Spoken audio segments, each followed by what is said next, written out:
참 좋으신 우리 주님의 사랑과 주님께서 주시는 평안이 오늘 이 찬양 예배에 함께 하신 복길의 모든 교우님께 가득하시기를 간절히 소원합니다. 요즘에 이제 농사철이 시작이 돼서 굉장히 많이 피곤하시지요. 새벽 동트기 전부터 나가셔서 하루 종일 일하시느라 굉장히 피곤한 몸과 마음을 이끌고 이 자리에 오셨을 텐데 이 연약하고 피곤한 중에도 주님의 말씀을 사모하고 또 주님께 오는 예배 시간을 지키려고 몸과 마음을 항상 다잡으시는 우리 복길의 교우님들을 주님께서 너무 사랑하시고 또 언제나 그 마음에 평안 주시고 또 항상 위로하여 주실 줄을 믿습니다. 주님의 사랑과 주님의 은혜 안에서 날마다 오늘 하루를 다시 한번 살아갈 수 있는 힘 얻으시기를 간절히 기도합니다.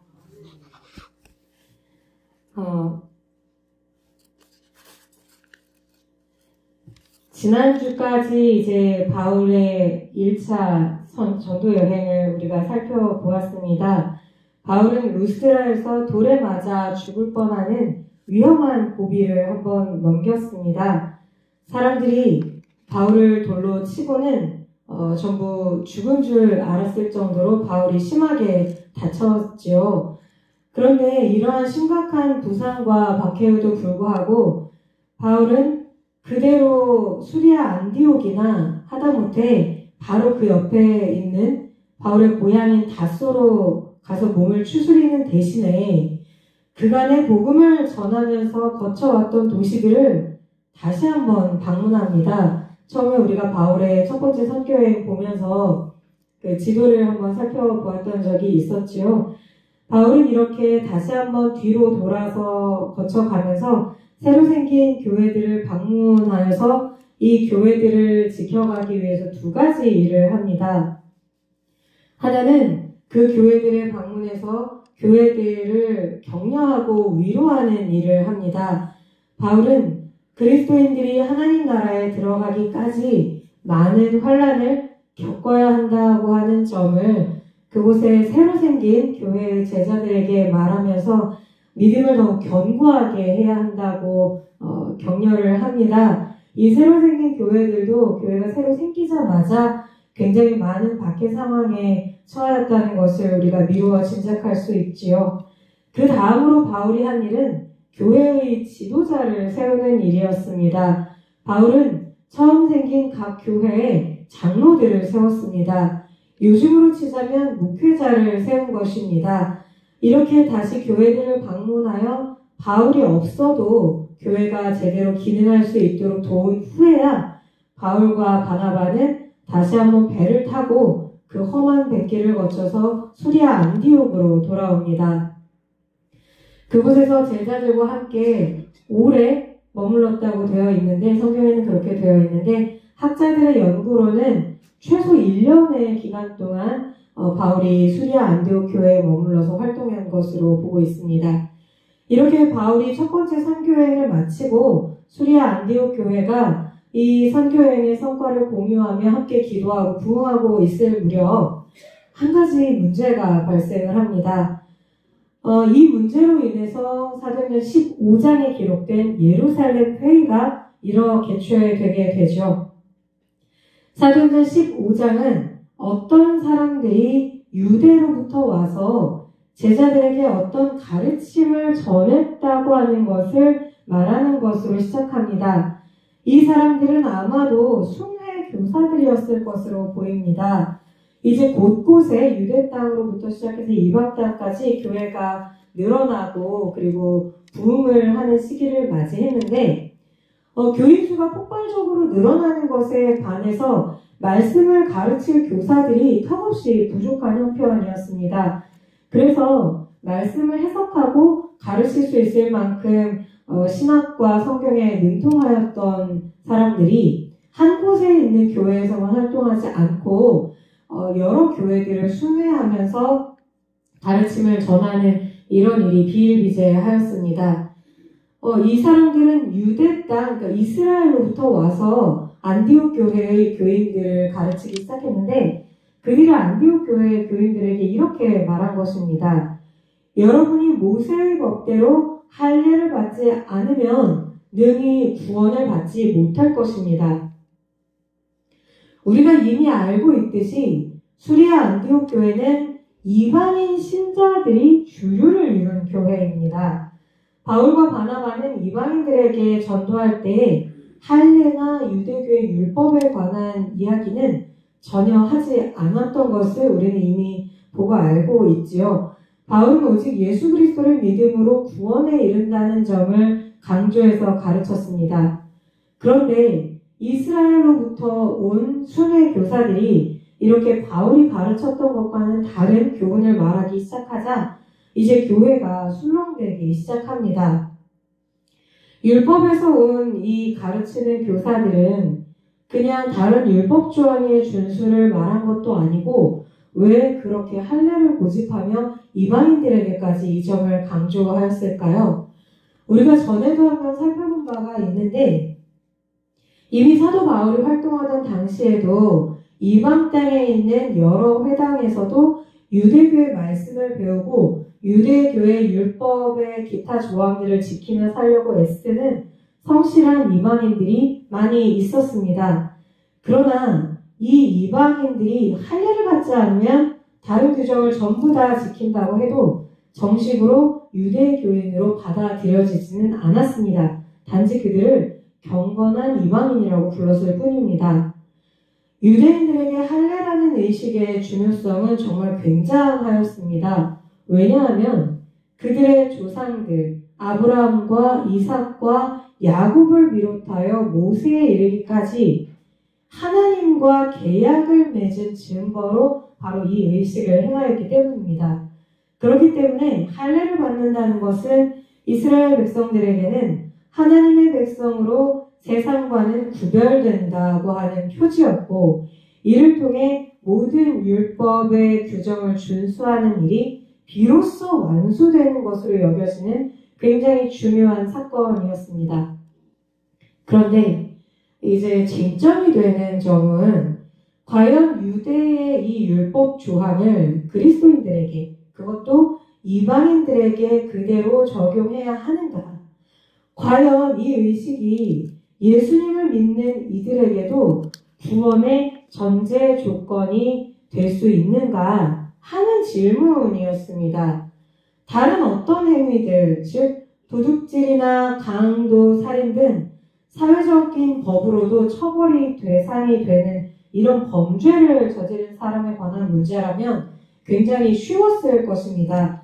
당연히 이런 범죄를 저지른 사람들은 재판을 받고 법의 심판을 받도록 해야 합니다. 또 범죄까지는 아니라 하더라도 사회적으로 지탄을 받을 수 있는 어떤 윤리적이지 않은 행동을 한 경우에도 분명한 제재의 대상이 되겠죠. 그런데 지금 논쟁이 되고 있는 문제는 유대교의 율법 문제를 구원의 문제로 끌어온 것이라서 굉장히 초대교회 안에서도 그 양상이 좀 복잡하였습니다. 단지 교리의 문제뿐 아니라 유대교 출신의 그리스도인과 이방인 출신 그리스도인 사이에 교류에도 지장을 초래하는 문제였으니까 말입니다. 교리와 더불어 교회의 하나됨을 깨뜨릴 수 있는 문제였다고 하는 것이죠. 결국 안디옥 교회에 큰 논쟁이 일어났습니다.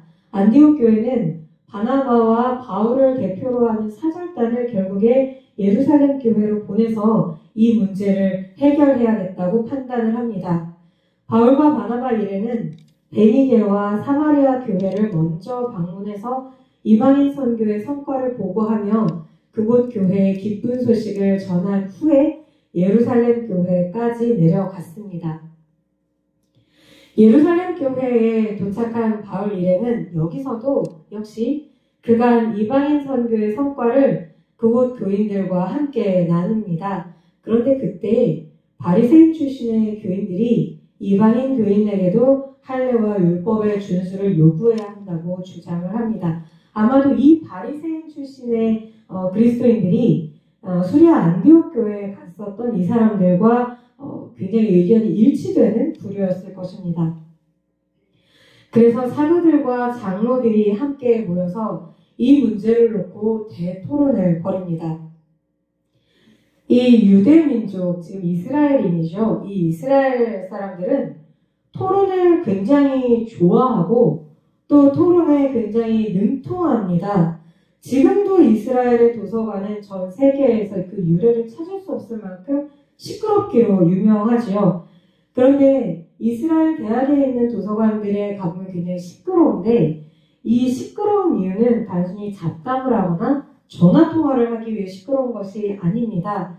학생들이 3, 4, 5 모여서 그날 읽은 책이나 그날 배운 강의 내용을 두고 토론을 하기 때문에 굉장히 시끄럽다고 합니다. 지금도 이스라엘 사람들은 어떤 식으로 교육을 받냐면 성년식 전까지는 주로 성경 말씀과 기도문을 중점적으로 암송을 합니다. 어느 정도까지냐면 이제 유대교의 종파에 따라 약간씩 차이가 나기는 하는데 정통파나 약간 보수적인 대다수를 차지하는 유대교 종파인 경우에는 성년식을 할 때쯤이 되면 모세오경의 내용을 거의 암송한다고 할 정도입니다. 이렇게 성경을 암송한 다음에 성경을 이해하기 위한 퀴즈를 푸는 형식으로 교육을 받습니다. 그리고 13살의 성년식 이후에는 그동안 암송한 내용을 기반으로 하여서 서로 논쟁하고 토론하는 교육을 중점적으로 받습니다. 이스라엘 젊은이들의 높은 지적인 성취도가 바로 이렇게 몇천 년간 전해온 토론 교육 때문이라는 분석이 많기 때문에 이런 이스라엘식 토론 교육을 배우기 위한 열풍이 전 세계적으로 불었던 적도 있습니다. 그리고 지금도 기독교 대안학교에 가면 하브루타라고 해서 이스라엘에서 전해 내려오는 이 전통적인 토론식 교육을 많이 시행하는 것을 볼 수가 있습니다. 이렇게 지금도 그렇지만 그 당시에도 자신들이 배운 성경의 지식에 근거해서 이제 엄청난 대토론의 장이 벌어진 것이고 이 토론은 언제 끝날지 모를 정도로 굉장히 길게 진행이 되었습니다. 그런데 이렇게 끝없이 진행될 것 같았던 토론을 종결하기 위해서 이제 베드로가 나섭니다. 베드로는 이방인의 구원에 관하여 3가지 중요한 사실을 그곳에 모인 형제들에게 언급을 합니다. 하나는 하나님이 자신들과 같이 이방인들에게도 성령을 주셨다는 점입니다. 이는 베드로가 고넬료의 집에서 자기 눈으로 본 바에 의한 것입니다. 베드로는 처음에는 이 고넬료의 집에 가는 것조차 꺼려했으나 환상을 본 다음에 주저하지 않고 따라갔죠. 이 고넬료의 집안 사람들에게도 자신들에게 내렸던 것과 동일한 성령의 은사가 내린 것을 직접 보고 이미 한번 충격을 받았었습니다. 다음으로는 성도의 마음을 깨끗하게 하는 것은 율법이 아니라 바로 믿음이라는 점을 강조합니다. 예수 그리스도께서 십자가에 죽으시고 부활하심으로써 인간에게 구원의 길을 열어주셨고 그를 믿는 사람은 누구나 하나님의 자녀가 된다는 기독교의 굉장히 기본적이지만 굉장히 중요한 진리를 다시 한번 확인시켜 준 것입니다. 마지막으로 위와 같은 이유로 하나님은 이방인과 유대인을 차별하지 않으신다는 점을 증언합니다. 교회 내에서 맡겨진 직책과 직분에 따라 영적인 지도력은 약간의 차등이 있을 수 있으나 이런 영적인 권위의 차이가 한 영혼의 가치에 대한 차별로 이어지는 것은 절대 아닙니다. 복음은 그리스도 안에서 이방인이나 유대인이나 여성이나 남성이나 부자나 가난한 자나 권력자나 권력이 없는 사람이나 기타 등등의 모든 사람이 하나님께 동일한 은혜를 받았음을 선언하고 있습니다. 더구나 가장 중요한 것은 유대인들 역시 율법의 이 복잡한 요구를 제대로 수행하지 못하여서 늘 종교적인 죄인으로 살았었던 만큼 이런 멍해를 이방인들에게 지우는 것은 부당하다고 베드로는 형제들을 설득하게 이릅니다. 이에 이어서 바울도 하나님이 이방인들을 구원하고자 보이셨던 표적과 기사들을 다시 한번 형제들 앞에서 증언합니다. 오늘 우리가 읽은 말씀에서는 베드로, 바울과 더불어 또 한 사람이 마지막으로 발언을 하는 것이 등장합니다. 그 사람은 바로 야고보입니다. 이 사람은 앞서 순교한 사도 야고보가 아니라 예수님의 형제로 알려져 있는 이 사람이죠. 그리고 이 야고보는 당시 예루살렘 교회를 이끄는 수장이었습니다. 그는 아모스 9장 11절과 12절의 말씀을 인용하면서 말합니다. 하나님이 마지막 때에 하나님의 백성을 일으키실 텐데 이때는 이방인도 부르시리라고 이미 말씀을 하셨다. 그런데 그 이방인조차 하나님의 백성으로 부르시는 그 사건이 지금 교회를 통하여 일어나고 있다는 것이지요. 그러니 이 성령의 역사를 거슬러 이방인 그리스도인들이 지키기 어려운 것을 무리하게 요구하지 말고 다만 몇 가지 사항에 대한 제한만 두자고 제안을 합니다. 그 몇 가지 사항이 뭐냐면 우상의 더러운 것과 은혜, 그리고 목매어 죽인 것, 또 피를 멀리하라는 조항입니다. 이것에 관해서는 다음 시간에 조금 더 살펴보도록 하겠습니다. 오늘 예루살렘 회의를 통해서 이렇게 세 사람의 발언을 들은 후에 예루살렘의 교인들은 마지막으로 야고보가 제안한 바를 굉장히 좋게 생각을 하고 이제 이방인 그리스도인들에게 더는 율법의 조문을 지키도록 요구하지 말자는 점을 합의하기에 이릅니다. 오늘 예루살렘 회의의 원인은 표면적으로는 이방인 그리스도인과 유대 그리스도인 사이에 갈등인 것처럼 보이지만 더 깊이 들어가면 구원을 결정하는 것은 무엇인가에 관한 뿌리 깊은 질문이 담겨 있습니다. 율법인가 그리스도의 은혜인가 하는 이 문제는 바울 서신에서도 매우 반복적으로 등장하는 주제입니다.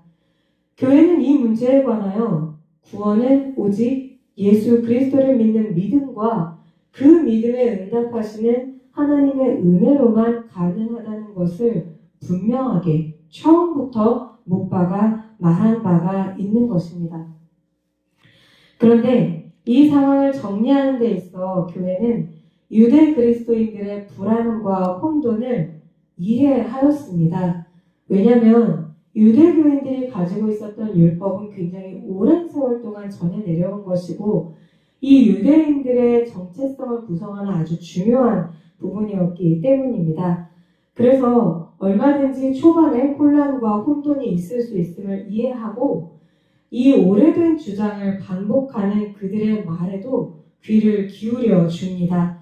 그러고는 충분히 토론하고 말씀을 통하여서 서로의 오류를 지적하고 증명함으로써 이 문제를 원만하게 해결할 수 있도록 노력하였습니다. 이 과정에서 교회의 지도자들은 교회가 분열되지 않고 더 잘 되는 역사를 이루기 위하여서 말씀 안에서 서로 힘을 합쳐 협력하는 모습을 보입니다. 그리고 초대교회 성도들은 성령의 인도하심 아래에서 말씀에 순복하고 이방인 그리스도인을 받아들이는 용기를 내었습니다. 이는 당시로서는 자기 목숨과도 바꿀 수 있을 것과 같은 종류의 용기였습니다. 이러한 용기 있는 결단의 이면에는 바로 그 믿음이 자리하고 있었음을 알 수 있습니다. 우리에게 내려진 성령님이 동일하게 이방인 그리스도인에게도 역사를 하셨고 이 성령의 하나 되게 하시는 역사를 우리가 깨뜨릴 수는 없다. 다른 그 어떤 것보다도 주님이 하나 되게 하시는 능력 안에서 우리가 선교의 사명을 감당하는 것이 가장 중요하다. 이 사실이 모든 그리스도인 사이에 받아들여졌던 것입니다. 초대교회의 이 협력과 우정의 역사는 오늘을 살아가는 우리 그리스도인들에게도 반드시 필요한 일입니다. 말씀의 중심 안에서 언제나 또 성령이 하나 되게 하시는 역사를 거부하지 않고 받아들이겠다고 하는 용기가 그 결단이 언제나 필요한 것입니다. 초대교회의 협력과 우정의 역사가 성령 안에서 우리 복길교회 안에도 지금까지도 그러했지만 앞으로도 더더욱 충만하기를 간절히 소원합니다. 말씀의 원칙을 지키며 성도들끼리 서로의 마음에 귀를 기울이며 다독이고 말씀으로 도전하고 성령으로 위로하는 역사가 늘 함께하기를, 그래서 우리 목길교회가 날로 더 부흥하고 성장하고 이 세상 가운데 본을 보이는 믿음의 귀한 제자들의 교회가 되기를 간절히 소원합니다. 함께 기도하시겠습니다.